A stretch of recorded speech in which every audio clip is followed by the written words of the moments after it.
Kolkata RG Kar medical കോളേജിൽ ബലാത്സംഗത്തിനിരയായി കൊല ചെയ്യപ്പെട്ട ജൂനിയർ ഡോക്ടർ അതിലെ പ്രതിയായ സഞ്ജയ് റോയ് കുറ്റക്കാരനാണെന്ന് കോടതി വിധിച്ചിരിക്കുന്നു. ശിക്ഷാവിധി തിങ്കളാഴ്ച ഉണ്ടാകും. കേസിൽ സിയാൽഡ സെഷൻസ് കോടതിയാണ് വിധി പറയുക.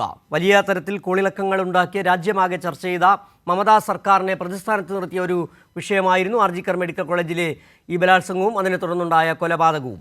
അന്നു മുതൽ തന്നെ കുടുംബം ആരോപിക്കുന്നത് ഈ കേസിൽ സഞ്ജയ് റോയ് മാത്രമല്ല പ്രതി, മറ്റു ചിലരും പ്രതികളായി ഉണ്ട് എന്നുള്ളതാണ്. ഒറ്റയ്ക്ക് ഒരാൾക്ക് ഈ കൃത്യം ചെയ്യാൻ കഴിയില്ല എന്നുള്ള ആരോപണം തന്നെയാണ്. അതുമായി ബന്ധപ്പെട്ട് ചില DNA പരിശോധനകളുടെ സാധ്യതകൾ, മറ്റ് 4 പേരുടെ സാധ്യതകൾ കൂടി തെളിഞ്ഞു വരുന്നുണ്ട്. പക്ഷേ CBI നടത്തിയ അന്വേഷണത്തിലും സഞ്ജയ് റോയ് മാത്രമാണ് പ്രതിയെന്ന് വ്യക്തമാക്കുകയായിരുന്നു. ഏതായാലും ഹൈക്കോടതിയുടെ ഇടപെടലിനെ തുടർന്നാണ് ആദ്യഘട്ടത്തിൽ മമതാ സർക്കാരും കേന്ദ്ര സർക്കാരും അടക്കം, അതോടൊപ്പം തന്നെ ആർജിക്കർ മെഡിക്കൽ കോളേജിൻ്റെ അധികൃതർ അടക്കം ഈ വിവരം പോലീസിൽ അറിയിക്കുന്നതിലടക്കം വരുത്തിയ അലംഭാവം, നിസ്സംഗതയെല്ലാം ഈ ഘട്ടത്തിൽ ചർച്ച ചെയ്യപ്പെട്ടതാണ്. അവരെല്ലാവരും ഒരേ സമയം തന്നെ പ്രതിസ്ഥാനത്ത് നിൽക്കുകയാണ് ആ ജൂനിയർ ഡോക്ടറുടെ കൊലപാതകവുമായി ബന്ധപ്പെട്ട വിഷയത്തിൽ. ഏതായാലും തിങ്കളാഴ്ച വിധി പറയുമെന്നാണ് നമുക്ക് മനസ്സിലാക്കാൻ കഴിയുന്നത്. സിയാൽഡ കോടതിയാണ് വിധി പറയുക. സഞ്ജയ് റോയ് മാത്രമാണ് പ്രതിയെന്നാണ് ഇപ്പോൾ CBIയുടെ കണ്ടെത്തൽ. അതിനെ സാധൂകരിക്കുന്ന പ്രോസിക്യൂഷനും അങ്ങനെ കോടതിയിൽ വ്യക്തമാക്കുന്നു. അതിൻ്റെ അടിസ്ഥാനത്തിലാണ് ഇപ്പോൾ വിധി തിങ്കളാഴ്ച പറയുക. ഈ സഞ്ജയ് റോയ് തന്നെയാണ് കുറ്റക്കാരനാണെന്ന് കോടതി കണ്ടെത്തുകയും ചെയ്തിരിക്കുന്നു. ഇപ്പോൾ വിവരങ്ങളുമായി, ഈ വാർത്തയുടെ ഏറ്റവും പുതിയ വിവരങ്ങളുമായി സ്വാതി ചേരുന്നുണ്ട് ദില്ലിയിൽ നിന്ന്. സ്വാതി, വലിയ തരത്തിൽ കോളിളക്കം സൃഷ്ടിച്ച കേസ് എന്നതിനുപരിയായി 2 സർക്കാരുകൾ, കേന്ദ്ര സംസ്ഥാന സർക്കാരുകൾ ഈ വിഷയത്തെ എങ്ങനെയാണ് കൈകാര്യം ചെയ്തത്? മമതാ സർക്കാർ പുലർത്തിയ നിസ്സംഗത, ഒരുപക്ഷേ മമതാ സർക്കാരിൻ്റെ അടിത്തറ ഇളക്കുന്ന തരത്തിലേക്ക് പ്രക്ഷോഭങ്ങൾ രാജ്യമാകെ പടർന്ന ഒരു സാഹചര്യം, അതെല്ലാം നമുക്ക് മുന്നിൽ ഓർമ്മയിലുണ്ട്. എങ്ങനെയാണ് ഒരു വിഷയം വരുമ്പോൾ സംസ്ഥാന സർക്കാർ പരിഗണിക്കേണ്ടതെന്നുള്ള, കേരളത്തിലടക്കം നിരവധി വിഷയങ്ങൾ ഉണ്ടായപ്പോൾ കേരളത്തിലെ സംസ്ഥാന സർക്കാർ ഇടപെട്ട രീതിയെക്കുറിച്ച് കൂടി ഈ സാഹചര്യത്തിൽ നമ്മൾ ഓർക്കേണ്ടതുണ്ട്. ഒരു മനുഷ്യജീവന് സംസ്ഥാന സർക്കാർ എങ്ങനെയാണ് വില നൽകുന്നതെന്ന് കേരളവും പശ്ചിമ ബംഗാളും 2 തരത്തിലാണ് ഈ നിലപാടുകൾ കൈക്കൊള്ളുക. മമതാ സർക്കാർ എടുത്ത നിസ്സംഗ നിലപാട് തന്നെയാണ് ഇതിൽ ചർച്ച ചെയ്യപ്പെടേണ്ടത്.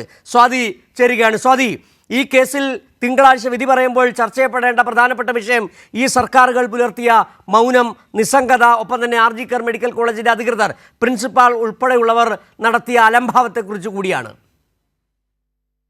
തീർച്ചയായും ടിവി സൂചിപ്പിച്ചപ്പോൾ തന്നെയാണ് ഈ കേസുമായി ബന്ധപ്പെട്ട് തുടക്കം മുതൽ തന്നെ ഈ അന്വേഷണത്തിൽ വലിയ പോരായ്മകൾ കുടുംബവും അതോടൊപ്പം തന്നെ ഈ ആശുപത്രി ജീവനക്കാരും മുന്നോട്ട് വെച്ചൊരു സാഹചര്യമുണ്ട്. അതിന് പിന്നാലെ ഇന്ന് ഈ കേസ് പരിഗണിക്കുമ്പോൾ ഈ പ്രധാന പ്രതിയായിട്ടുള്ള സഞ്ജയ് റോയ് കുറ്റക്കാരനെന്ന് കോടതി നിരീക്ഷിക്കുകയായിരുന്നു.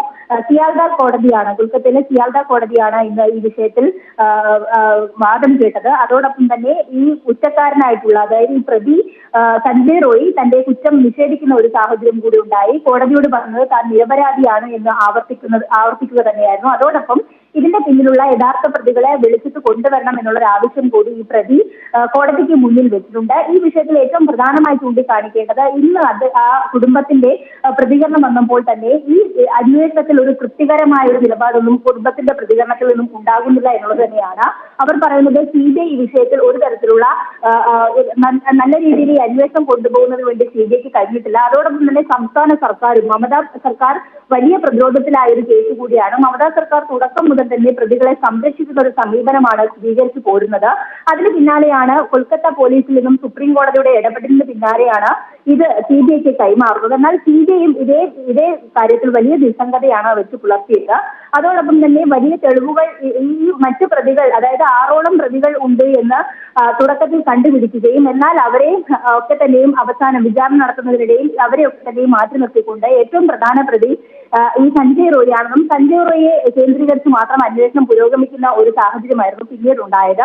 അതിന് പിന്നാലെയാണ് ഇന്ന് ഇയാളെ വിചാരണയ്ക്ക് ശേഷം ഇയാൾ കുറ്റക്കാരനാണെന്ന് കോടതി കണ്ടെത്തുന്ന സാഹചര്യം ഉണ്ടായത്. എന്നാൽ കുടുംബം ഇപ്പോഴും ഉറച്ചു വിശ്വസിക്കുന്നത് ഇതിൽ മറ്റു പ്രതികളുണ്ട്, അല്ലെങ്കിൽ കൂട്ട ബലാത്സംഗത്തിന് ഇരയായി തന്നെ മകൾ എന്നുള്ള കാര്യം തന്നെയാണ് ഇന്ന് പിതാവടക്കം മുന്നോട്ട് വയ്ക്കുന്നത്. അതുകൊണ്ട് തന്നെ മുൻ പ്രിൻസിപ്പൽ സന്ദീപ് ഘോഷ്, അതോടൊപ്പം മറ്റ് അവിടുത്തെ ജീവനക്കാർ, കൊൽക്കത്തയിലെ മുൻ പോലീസ് ഓഫീസർ അടക്കം ഈ വിഷയത്തിൽ പ്രതികളാണ് എന്ന ആരോപണത്തിൽ തന്നെയാണ് ഇപ്പോൾ കുടുംബം ഉറച്ചു നിൽക്കുന്നത്. അവർക്കും കൃത്യമായ ശിക്ഷ ഉറപ്പുവരുത്തണം എന്നുള്ള ആവശ്യം കൂടി കുടുംബം മുന്നോട്ട് വയ്ക്കുന്നുണ്ട്.